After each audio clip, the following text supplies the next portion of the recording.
But you know, the framing around things like Section 230, which insulates these companies from any responsibility, has been so perfectly crafted to be set up as if, I mean, you had a wonderful exchange about this, as if it's a choice about whether to have the internet or not. Mm. Right. You touch 230 and there's no internet anymore.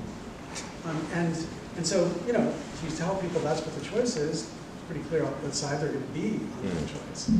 But there's no effort to help anybody understand that there's something more. And again, that's because our representative body is so absolutely paralyzed in its ability to do anything about it. I mean, you can stop anything in Washington. I mean, the easiest thing to do is to stop something. The impossibly hard thing to do is to get something to occur. But there are 1,000 places to stop it. And it doesn't cost that much to stop anything. And these companies have all the money in the world. So, you know, now, the other dimension of this that's really terrifying, and this has just been teed up, is, you know, one thing to say Congress is not going to do anything. It's another thing to say Congress is not allowed to do anything. Mm-hmm. And the Supreme Court is about to step into this question of whether you can do anything about misinformation, even if it's just people trying to persuade the companies to do something about misinformation. And the suggestion is the First Amendment blocks the government from doing anything about the problem which the government's own laws have created. And when that happens, we're That is very true. So it's 8 o'clock and it's literally my bedtime. So I'm going to tag in Ron Suskind, who is an incredible interviewer, critic, journalist, book writer, entertainer.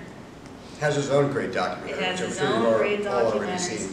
I have to catch a plane to Chicago, but I'm going to have you tomorrow. Yeah, see you tomorrow. Thanks. I'll tag team for Joan. I just would like to, with a group here, throw up a round of applause for Joan. Joan has been the great voice of so much.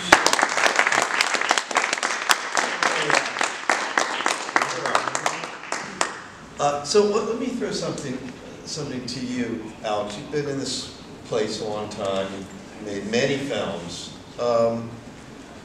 At this point in an evolution over some years, are you feeling as though there is, let's just say, gathering a moment, especially with, let's just say, events like our Capitol being pillaged, where people are going, all right, well, this is a problem. I don't know what the solution is, but at least I'm recognizing there's a problem. That's often the first step, if you think historically, and I know you do.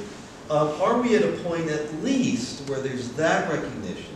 Then I'm going to ask Larry what a solution might look like to 230, so get ready for that. Okay. So are we at the point in which the problem is recognized, something need be done? I think that you know, I'm sort of a long-term optimist around these issues, but that's where I can be unpopular even in my own industry is I think the short term, meaning the next 5 to 15 to 20 years, is going to be pretty brutal.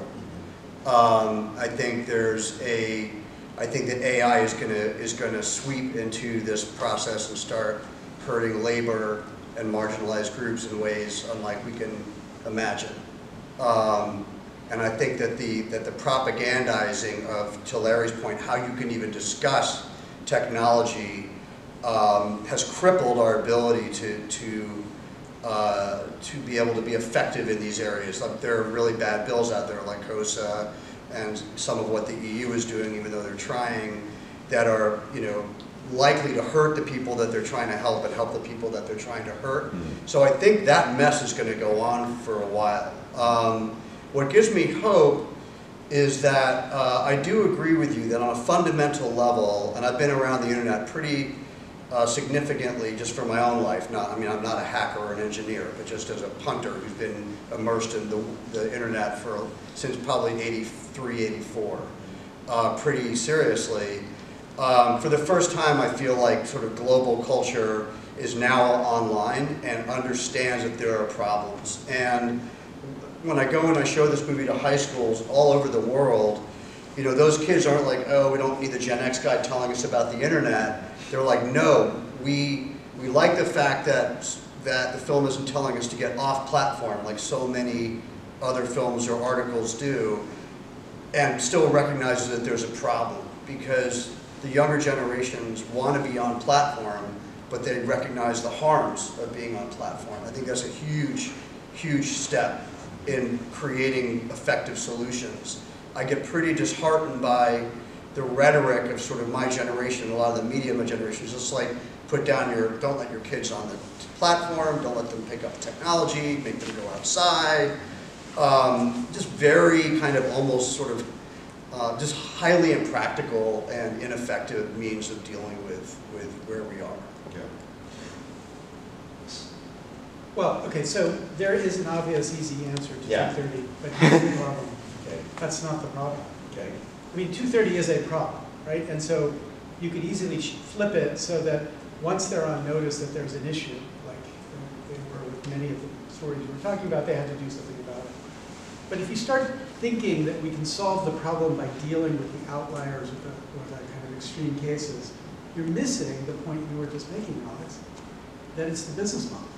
It's the whole business model. And you need to start regulating the business model. You need to make it so that, you know, imagine something like an engagement tax. And the word tax is not an utterable word in Washington, but pretend we can utter the word tax. And an engagement tax, let's say it's quadratic. It goes up as a square of the amount of time you're engaging. So that as the platform knows that you're going from 1 hour to 2 hours to 3 hours, its tax on you goes up. Mm-hmm. So at a certain point, they're like, thank you very much, Ron. Time for you to go out for a walk. Turn it off. We don't want any more of your attention. Go out But and that is like a completely plausible thing you can imagine a government doing. Taxing is what we do all the time. But why won't we ever do anything like that? Well, you have to answer that question. You know exactly what. The revenues could be enormous. What would those revenues be applied to? First, talk about that. Yeah, the tax revenues, right? Yeah, so there are problems, but again, I think that one thing I think this is so powerful in getting people to see the narrative in ordinary people's lives. I mean, I was a student of Ron for many years. This is Ron's overwhelming lesson. You've got to put it into a narrative so that people connect to it. Yeah. But one risk the narrative creates is that it's hard to see the systematic. It's like linking all these things together. Yeah. But you've pointed to it. The systematic reality is they've got a business model to maximize engagement. What could possibly go wrong? Well, we see what goes wrong. Yeah. And now we don't have any capacity to do anything about it. And Yeah, and the business model runs counter to, you know, what you were saying earlier, is that there are a lot of narratives that are being sort of amplified to keep people off the scent of doing anything, and one of those is the sort of idea that, and there are books about it, articles every day saying, well, you know, you can't tamper with free speech, or you can't tamper with, you know, letting people just say what they want to say, which is music to Google's ears, because that completely circumvents the reality that they are intentionally monetizing this harmful content because they know it draws eyeballs and gives them ad revenue. So there's a disingenuity to that argument. Not all the time. There are free speech issues. We were at Berkeley, we were talking about 230 and free speech up at the law school there just a few weeks ago. There's complexity to 230, obviously, but it's the monetization, it's the business model that's the inarguable problem, because as long as they're profiting by promoting and creating algorithms that promote this type of content, they're never ever going to be incentivized to not do that. They're just not. Yep. Let me just throw one thing in. I've written, as some of you know, many books on politics, on the national affairs of this unfinished experiment in democracy that we're all in. And, you know, it's fascinating to see across 25 years of this, the extraordinary changes that really now define the day. I mean, let's be very clear here. If I were to hope to be successful in Congress, I would look at the pathway of Marjorie Taylor Greene, Matt Gaetz, just name them. There's a whole cast of characters mostly on the Republican side, who now have forged a new model. Models for gaining and expanding power will be replicated until they are proven to be ineffective. Well, that's now the model, right? What I do is I use attention and conflict, both. They're two, really. It's not just attention. Conflict is essential as well. Mm-hmm. Attention and conflict, which, well, gets me a significant following. That significant following, as Gates said, just 2 or 3 weeks ago now, when the Speaker of the House was decapitated, and someone was holding up a phone to say, as he was doing this from the well of the House there, that they were getting an appeal, another congressman, for money from Gates. Look at me. And he's like, you bet.